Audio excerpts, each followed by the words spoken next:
Hello YouTube, it's always a pleasure to make videos for you, and I'm back at it again. In this particular video I'm going to be talking about what's the difference between a DIY tool and a professional tool. Okay, this is all you guys out there that's been in the field for a long time know the difference. But this video is for the newcomers coming into business. I'm sure by now you're starting to realize that there's a lot of talk when it comes to tools, and there's a lot of variety. There's a lot of professional quality versus DIY quality. And so let's talk about what some of the differences are so that you can decide on how to choose the right tool, okay? And what's the difference? How can you actually tell if this is a DIY tool or a professional tool? How to make that determination? So we're gonna start right here with this Pittsburgh set of wrenches I got right here laid out before you, okay? This is a Pittsburgh wrench, okay? So this wrench set is gonna be a DIY set. Although these wrenches feel really well and they have a pretty decent polish on them, and they actually feel pretty comfortable in the hand, I must say.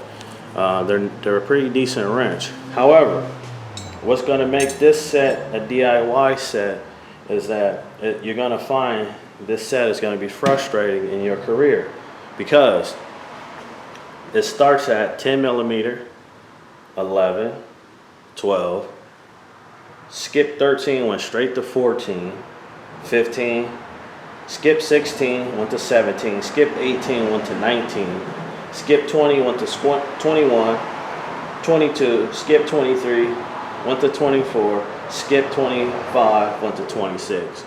So this automatically is going to qualify as a DIY tool. Now these skip sizes might be okay at home, changing an alternator or a starter. You may only need a 12 and a 14 throughout the whole job to get, you know, your alternator off. Okay, so this may be fine. However, for professional use, this is not going to cut it. You're going to need something that has every size. Okay, there's no 8 millimeter. I mean, there's no 8, 9 millimeter. There's too many missing here. So you want a set that's not going to skip sizes. It's going to have everything in there. This set starts at 8. This is only a 19. It's only up to 19 because this is a ratcheting wrench set. However, my combination wrench set, I do like to get them a bit longer because I don't really use the ratcheting wrenches too much for high torque applications.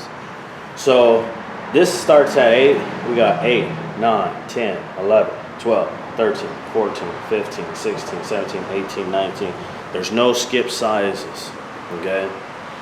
This is gonna qualify as a professional set. You will not need to go back to the store. You will not need to borrow from a fellow tech. You'll have everything that you need in your set.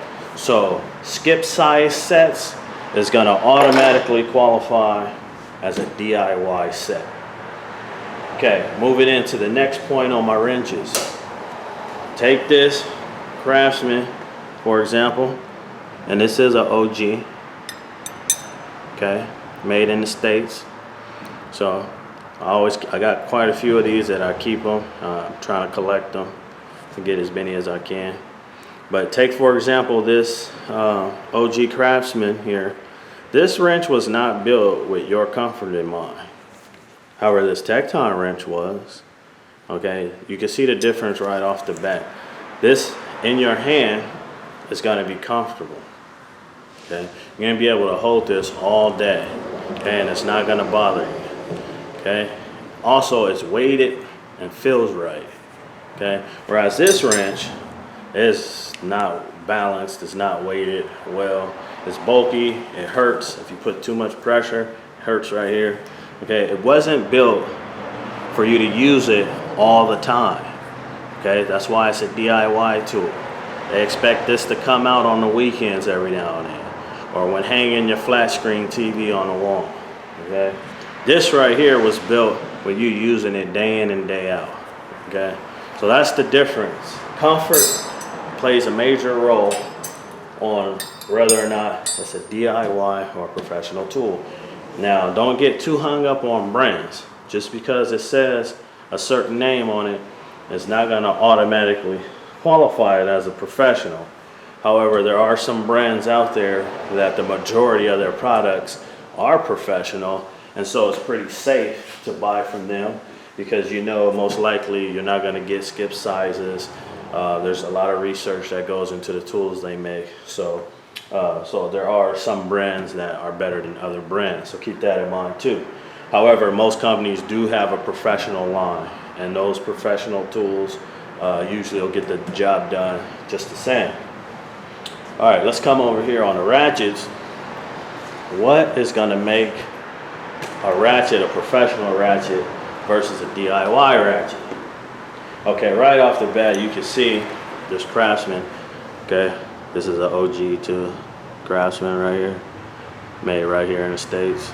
Okay, got another one too. I really love this thing. Okay, even though it's not the most comfortable, this thing is so stout and sturdy. I actually do a lot with this thing.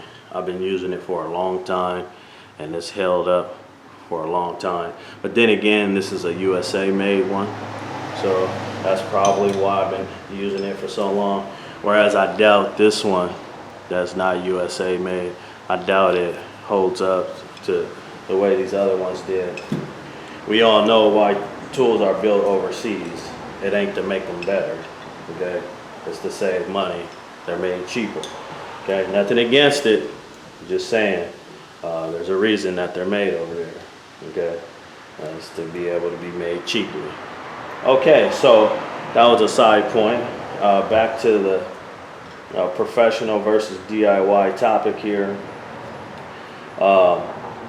These square ratchets are not built with comfort in mind. Okay, it's made to come out every now and then. Okay, do a few things around the house for the homeowner, or change a starter or alternator. Now, can you remove a fastener with this? Yeah, you can remove a fastener with this. Do you want to remove a fastener with this ratchet? Okay, for 15 years, day in and day out, it's just not going to cut it. Okay, it's too short. Okay, most professional ratchets are a little longer. So for one, it's too short. It's square. It's going to hurt in your hand. Okay, it's going to end up being a lot of pressure here, and it's not built with tight spaces in mind. Okay, the tooth count is horrible. Okay, they don't expect you with this ratchet to be in those type of situations, so it's not built that way. Now you move on to professional ratchets. That's not the case. They expect you to be in those tight situations. Therefore, there's finer tooth counts. You can see that. Okay. Also, most likely to have some type of flex head. Okay. Also, it's going to be longer for leverage. There's going to be comfort in mind. They know that you're going to use this ratchet day in and day out. Okay, so they try to make it as comfortable as possible. Same thing with this one. Same basic design. Okay, they want it to be comfortable, so it's not square. It's round and it's very polished. It's smooth. It feels good. Okay, you could use this all day, and it's not gonna. You're not gonna have user fatigue. Okay. Okay, so all these ratchets are professional ratchets, or at least built geared towards someone that's going to use this for work. Okay, and don't get hung up on brand. That's a Tecton. Okay, it's still built for someone at work. Fine tooth, comfort handle, nice polish, just the same as the Snap-on. Okay, fine tooth, comfort handle, nice polish. Same as this Husky. Okay, nice polish, smooth handle, sleek design. Okay, this is built for someone who's gonna work every day. And the tooth count ain't too bad. Okay, same thing with the gear wrench. Same thing with the Snap-on. And yes, I said it. Same thing with this Pittsburgh. Okay, you can see this is from their professional series line. Okay, so yes, I said it. So all of these are professional ratchet. Now let's move on to some other tools here. All right, so before it's on this table here, let's move this wrench out. We already made our point with the wrench. Let's talk about screwdrivers. This is a DIY screwdriver, okay? Why is this a DIY screwdriver? Two reasons, okay? For one, this is made out of cheap plastic, okay? This is not gonna stick around for a long time. And I put these ratchets to very little use. I just use them around the house, and you can see how much it's already chipping and falling apart, okay? On top of that, these handles are tiny, okay? You're not gonna be able to put too much torque, too much twisting force on a ratchet, or excuse me, on a screwdriver like this, okay? You gotta end up stripping out the Phillips head. Now take, for example, the snap-on ratchet, or excuse me, screwdriver. Okay, look at the difference in handle. Okay, it's a lot of girth. There's a lot of meat on this. Okay, there's no doubt in my mind that I could get this on a Phillips head and put a lot of torque on it to be able to bust it free. Now, will you be able to unscrew a hose clamp with this? Sure. Will you be able to unscrew airbox on a Honda, or unscrew some type of clamp with this? Sure.